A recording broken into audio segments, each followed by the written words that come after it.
Narito tayo ngayon upang matunghayan ang napakainit at talaga namang nag-trending na latest issue ni Ate Erica. Sa pagpapatuloy nga ng ating istorya ay dinidiscover pa rin ni Kalingap Val Santos Matubang kung ano talaga ang tunay na nangyari at kung sino nga ba ang tunay na may mali sa alitan sa pagitan ni Ate Erica at ng kanyang pamilya. Talagang nalaman nga rin ng mga tao kung ano ang kasalanan ng mga e-lovers at ni Ate Erica sa pamilya ni Ate Erica at ngayon ay kinukuhanan pa ni Kalingap Val Santos Matubang ng statement ang lolo ni Ate Erica. Yan na po yan. Yan na po ang kautugan. Initoris. Okay. Kausap ni Sheila Mion. Sheila May po. Araw-araw po yun. Kung Bakit daw? Mga balita na pag binablog po si Erica, sinasabi po doon kay Amy. Okay. Ni Ini Torres. So, ngayon, anong nangyari ay parang winakwak nila, itong si Erica at Sheila May ni Ini Tunyakaw Torres. Tunyakaw Torres. Ano tayo ang pinaka-mensahe mo talaga tayo yung pinaka-ano po problema talaga tayo? Yung hinanakit mo kung bakit humantong sa ganitong awayan?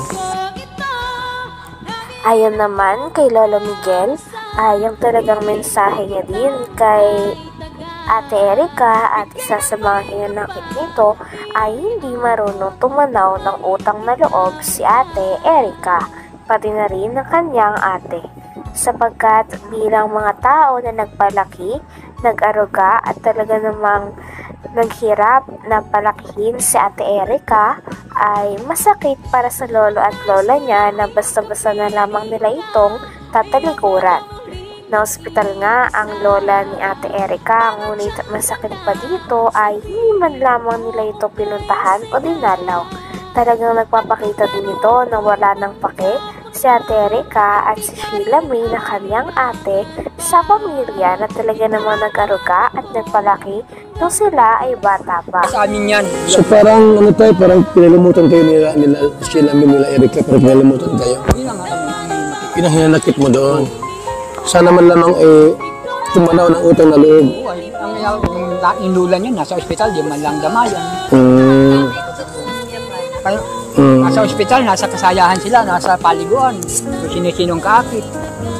Yung lula niya, Hindi ba kayo bibigyan ng pera? Nila Sheila May? Wala po yan. Erika? Wala po yan. Kailan kayo ulit binigyan ng pera? Nung nakabablog pa kami kay Ram. Ay, kay Kalingap Rab, yung binablog pa kayo. Yung mismo galing sa kanila na galing sa nila Erika, nila Sheila May, galing kay John A. Ay, wala po akong binigyan. Wala kayong binigyan? Naibigyan lang sa akin pera. Pag ibinili ko talaga ng sangkap ng bahay nila at inutusan ako nila. Hindi mo naman sa iyo yun? Hindi sa akin. Hindi sa iyo. Hindi sa akin. So wala talagang binigay sa inyo? Lang naman. Ngayon, bakit po kumantong May pruweba nga ang tita ni Ate Erica na sinasabihan silang mga gutom na aso ng mga tao nakakampi ni Ate Erica.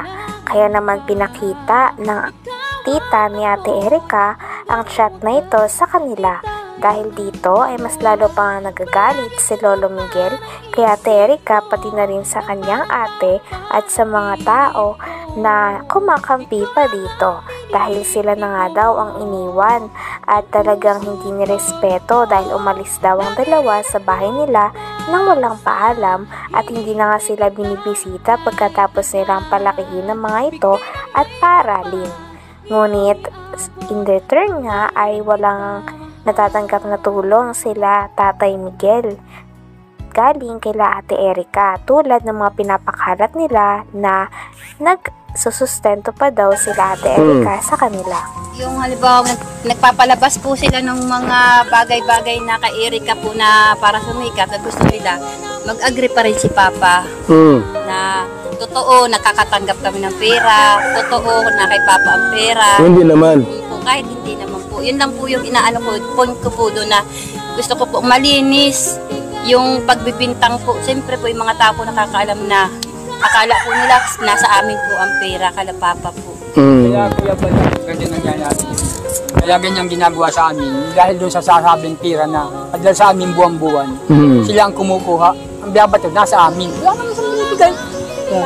Kaya sumikat, magkaroon silang pera. Kaya ganyan yung sabihin nila. Bigyan sila ng bigyan sa kanila. Hindi mabibigay yung ulan niya. Ginagamit lang ako. Ginagamit lang yung mag-asawa. Si ano ang stand with Jun A? Okay naman sa kanila? Okay naman sa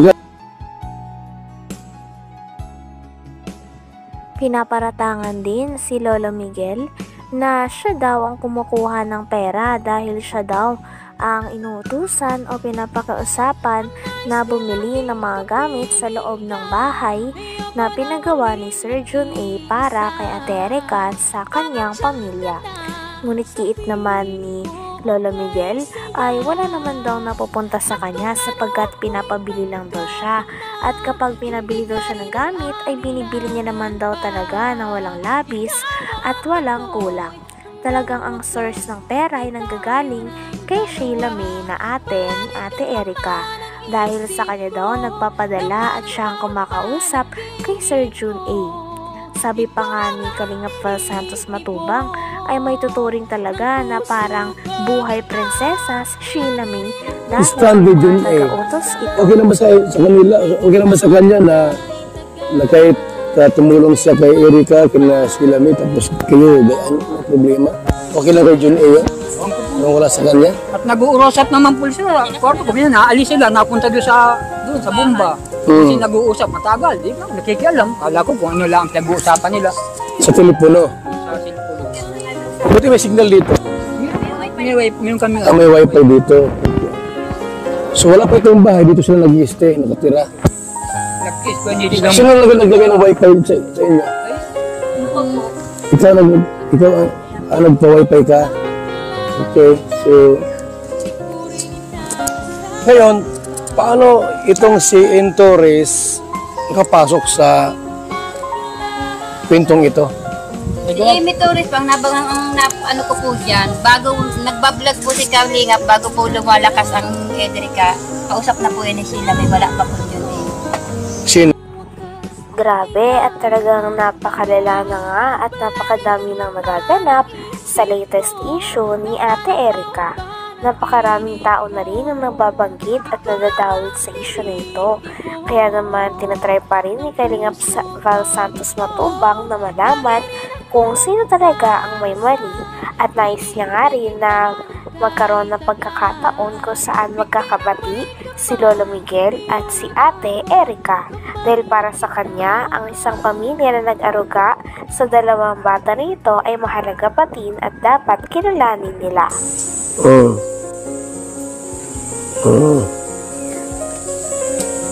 Okay, so may mga hindi magandang salita, no? Hindi ko po ini-erase. Para po may patunay po ako na talagang kaya po ako nag-video dahil nasasaktan din po ako sa sinasabi nila.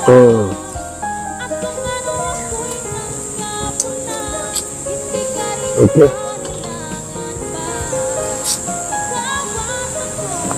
Ang ano po, kailan sigaw at reklamo, hindi daw karapatan ni Erica na kayo itulungan bilang lulo. Saan sila naglakas? Ang mapa sa amin, hindi ako nang nagkakanong, kaya lang, ang hihinapit ko dun. Bakit saan sila naglaki? Mapa sa amin sa 1 taon pa lang kalaki. Kasi sila may 2 taon. O saan, pinaaral ko. O, ay yung nanay niya nagkapasarap sa Maynila. Yun. O, nasa amin yan. So parang ano tayo, parang